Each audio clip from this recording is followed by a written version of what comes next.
Chefs, what red flags should people look out for when they go out to eat?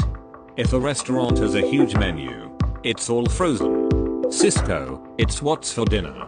I worked for a camp that cooked using entirely Cisco food. After about 3 weeks, your body undergoes a certain set of changes to accommodate for the vast amounts of non-meat filler and bleached wheat that seemingly seep from every one of those godforsaken bags of food. Anything green is fair game.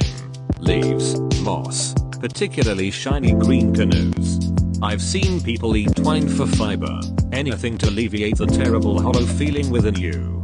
Cisco can suck my left nut, and they'd probably end up with more nutrients doing so than I did eating their poor excuse for food. I'm reminded of those Applebee's commercials where they advertised that their steaks were grilled, not microwaved, implicitly admitting that most of their food is microwaved.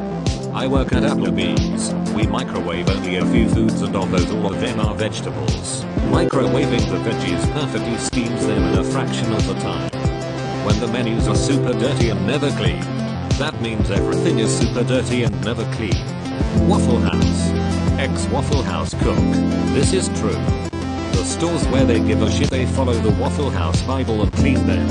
Ex-Waffle House waitress. I was told that if people complained about the dirty silverware, I should put some boiling water from the coffee maker into a mug and bring it to their table so they could put the silverware in it to sterilize them. Mayo. Also check the salt pepper shakers. If they're dirty, then that's a good sign that those cleaning also aren't paying attention to detail elsewhere. If the area is busy but the restaurant is empty, that's usually a bad sign. On the other hand, empty neighborhood and busy place, usually a hole in the wall place that makes the most fire food. I was burned by this once though. The parking lot was always super busy, cars parked there constantly. So we decided sure thing. We went, and it was horrible, filthy, and we all spent the rest of the night puking. Turns out local construction workers park in the parking lot.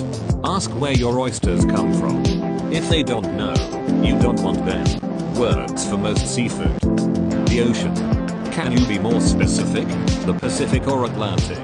The Pacific Ocean. This literally happened to me and my wife. We asked a waitress where the oysters we had were from because they were absolutely massive, and she said she didn't know and went back to ask the kitchen staff. It was pretty empty because it was close to closing time and we could hear whoever answered her say from the ocean pretty loudly. I couldn't stop laughing. I was crying by the time she got back out. Absolutely. Works for a lot of things as well. If you're eating in a place that serves meat as its speciality, such as an upscale steakhouse, the same can be applied to their meat. I worked as a server in a place where we were all briefed every night in absolute detail. We had to know where the meat and fish on the menu was from. For the meat, who the farmer was and how many days it was dry aged, what the particular breed of cow or pig or lamb it was, etc, etc. We could even get more info from the chefs if needed, as we butchered on site, and we also had direct contact with the farmers. FOG also had butchery classes, so we knew exactly what we were talking about with guests. So TLDR is that the more the server knows about the ingredients in the food, it shows kind of like a badge of pride for the kitchen in a way. They take pride in what they do and they're taking every step to make sure this is communicated. It's a very good sign. Edit. Hi guys, I didn't expect to wake up to my inbox as blown up as it was this morning on the air. I can't tell you exactly what place it was, as I feel like it's borderline self-doxing. Am I being overly paranoid? Probably, as I quit a few years ago, but it's a well-known place in North London. If a restaurant has a one-page menu, that's usually a pretty good sign. It means their line cooks have become specialists and can usually nail all the dishes listed. Conversely, if a restaurant has a giant, multi-page menu, that's a gigantic red flag. The longer the menu, the better the odds that you're paying to eat a boiled bag frozen meal. Went to a sports bar near Atlantic City. Shit you not, the menu was 34 pages long. I just went for the safest thing on the menu. Unless you are in a Chinese restaurant, I don't know why, but all the Chinese restaurant I ever went to have gigantic menus. And if it's a good restaurant, almost all of the dishes are amazing. Cook for a small Mexican restaurant here. I always look for how the staff interact with each other. If they all seem to enjoy being there and coordinate well, more often than not it's because everything is running smoothly and they have a good system, which usually means they know what they're doing and you can expect good food. That's how it always is for the smaller, family-run restaurants I frequent anyway, which I believe always have the best food. Chef here. This is very true. We have an open kitchen, with customers often at the bar within earshot of us. We spend our shifts ripping on each other and generally talking shit, but all in good fun. Customers seem to get a kick out of how we all interact, like a family. We bicker, talk crap, yell sometimes. But at the end of the day we love each other and run a great kitchen. We went to a hole-in-the-wall Chinese restaurant with an open kitchen.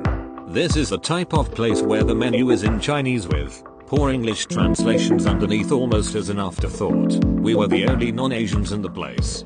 The food is delicious and very authentic. We had two not terribly adventurous 5-year-old girls with us that really wanted sweet and sour chicken. It was not on the menu. I asked our waiter if they could make it for them. His only response was a dejected "I will ask." He walked into the open kitchen and while staring at the ground, asked the chef if they could make sweet and sour chicken. The chef yelled at him in rapid Mandarin and the sous chef started throwing things. A pot hit the back wall. Our waiter stood his ground not looking up.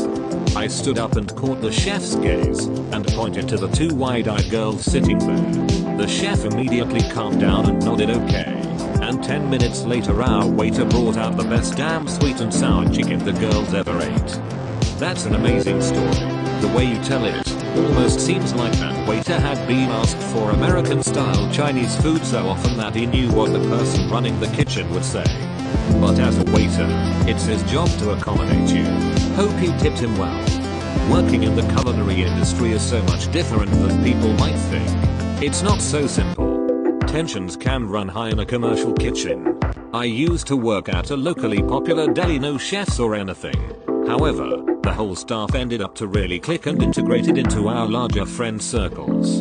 The place won Best of awards every year because, I think, our friendships and looking forward to going to work translated into pride in craftsmanship, or whatever you call fancy sandwich making. I visited again years later for nostalgia purposes and the food was mediocre at best. Their reputation had suffered as we graduated college and moved on with our lives. There is definitely something to the spirits of the staff that correlates to the quality of food, whether or not it is professional quality or not. Pictures of food on the menu that clearly aren't from the restaurant. I designed a menu for a restaurant and left spaces for the pictures. They said they wouldn't send any and told me to take pictures from Google. I have never eaten there. I would like to add I had no idea what some of these dishes were. My favorite was house special, but they didn't know what that would be. I was told to add something nice.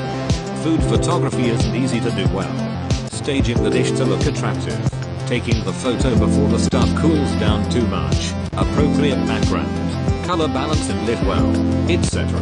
Not something you can do with your camera phone and have it come out well. Pastry chef here. As much as people say avoid specials, I can't speak for everyone, but at least in desserts, breakfast pastries, if you see something new it's worth trying. Chances are it's something the chef has been working on for weeks on their own time. There's a lot of love and effort put into it. Also, the standby of the menu is a book. It's probably not great. The biggest thing to keep an eye on though is the staff. If there's pissed off people, get out as fast as you can obviously. If everyone is kinda apathetic and not talking to each other much, get out. That's also a shitty environment. Everyone is probably really passive aggressive, and that's going to show. If people seem genuinely good with being there even if it's busy or if there's playful ragging going on, that's where you want to be. The better the staff gets along, the better everything in the place runs. I have a family member who's worked in multiple different restaurants, and they always advise me never to get drinks with ice because too many places don't keep their ice machines clean because it's so often overlooked compared to other kitchen equipment. Ran a kitchen. Can confirm. When I started they only cleaned the ice machine and soda machine when black stuff was in the Mountain Dew. While I was there, it was bi-weekly for the ice machine and nightly for the soda machine. I still remember when I was night manager at a sandwich shop and decided to clean the soda machine. It was probably the first time that thing had ever been cleaned. And the floor drain below it was like nothing I've seen since. Ugh. I went through a Taco Bell one time and wound up with a Mountain Dew that tasted funny. They told me they had just cleaned the machine and that might be leftover cleaner. A few days after that I was talking to a friend that worked there that told me they had just found a dead mouse in it. Dirty stained carpets. I have no idea why anyone would open a restaurant and put carpet down. Carpets are a nightmare to clean and always look dirty after a year of being laid. Carpets are the floor sweaters we constantly put our feet and shoes and whatever else on and never wash them. Freaks me out, man. That's such a turn off for me. So many restaurants in the UK have stains and they're decent places with great ratings. I just feel like I'm in a dirty place and it's not pleasant. Don't get a carpet if you don't intend to clean it. I agree with most of these tips, but man, I remember my trip to Malacca, Malaysia. We walked up to a store where an elderly lady was squatting down just in front of the sidewalk with a plastic basin and washing the dishes in it. Stray cats were coming in from the alley and licking at dishes. My first question was, is this a restaurant? Upon closer inspection, yes, it is. My second question was, who on earth would eat here? And our guide brought us inside. Looks like we are. Food was amazing and delicious, and despite fearing the worst, nobody got sick. Edit. To answer the question, why would you even eat there? Our trip up until that point had been very well planned. Stayed in a great Holiday Inn with a delicious international breakfast buffet. Tour bus was very clean. The highlight of the trip was when they took us to a pineapple farm and we got to sample. Hint, supermarket pineapple has nothing on the fresh stuff. Most of the restaurants we had been taken to were, by Western standards, quite clean. This one was definitely an outlier in that regard, but by this point we had developed a trust in our guide. I would never have even thought to walk into this place on my own accord, but then I would have missed out on some amazing food. The best food in Malaysia always comes from small hawker stands like this. It may not be sanitary, but damn if it isn't good. If employees try to argue with you about food quality in order to dissuade you from sending something undercooked back, just leave. It means they have a cook who can't take criticism, and your chances at getting a sneezer are greatly increased. I've worked in restaurants for over a decade, a couple years in the kitchen and the rest is fun. If your server's response to how is the item seems disingenuous, that's a big red flag. We know what goes on in the kitchen, we know the complaints, and we know which items to stress over when we deliver them. Servers who pause or seem uncomfortable with that question generally equates to a menu full of stuff we won't eat even as a free shift meal. A good sign is when servers hang out and eat at the restaurant post-shift. Generally we are getting a discount but not free food. If we are spending our nightly tips on it, it's worth it. I'm normally straight up honest with my tables and tell them which dishes suck. Honestly, sometimes I pause when someone asks because I'm not allowed to order half the shit on my menu. The chef is a raging dickhole and we aren't allowed to buy the expensive or seafood items even if we pay full price. It's super bizarre and I honestly hate the head chef for that amount of other things. But I love everyone else. So when I pause, it normally means it's something I haven't tried. Cook at a fancy casual fine dining restaurant here. If your food is out impossibly fast, it's probably something to be concerned about. I'm talking ordering an entree and it's out in like 10 minutes. This usually means it's already been cooked and they just have to reheat it. Now something like a salad, okay, that shouldn't take any time at all, but you want to make sure your lettuce, or whatever green it is still crunchy and fresh, otherwise it's been made before and has been sitting. Generally speaking, watch the wait staff. If the majority of them seem disgruntled or upset, things probably aren't great. This often translates to the kitchen, so they probably don't care about your food if they aren't being treated fairly. Another thing to look out for is the cleanliness of the place. If the restaurant seems dirty or unmaintained, the kitchen is in similar shape most of the time. I've heard people say never order the fish on a Monday or don't get any specials because it's probably product that's about to go bad. But at my restaurant that's not the case. We get orders all throughout the week and our specials are things we are playing around with to see if it could be added to the menu. So I would say just be cautious about that sort of stuff. Also it helps to read reviews. I like to read the 1-star reviews to see why it was rated that way. If a majority of the reviews are for some really stupid shit, and all the other reviews are great, you're likely going to get some kick-ass food and service. You all know the ones I'm talking about. Some Karen who left her 1-star review because her water ran out once during a huge crunch or something else totally ridiculous. How does the place actually smell? Does it smell like good food? Then it likely is. Does it smell like perfume or too sterile when these is clearly food on the tables? That could be a bad sign that they are trying to hide something less than pleasant. If you walk into a restaurant and hear Gordon Ramsay yelling at the staff, you probably want to leave. Unless it's one of Gordon's restaurants, of course. Why would I want to leave? Listening to Gordon Ramsay yelling at idiots is practically dinner and a show. Yeah, just get the grilled cheese and fries. No way they can fuck that up. There is always room in my stomach for an idiot sandwich. Dinner and tournament. Literally dinner and several shows. This soup is dry.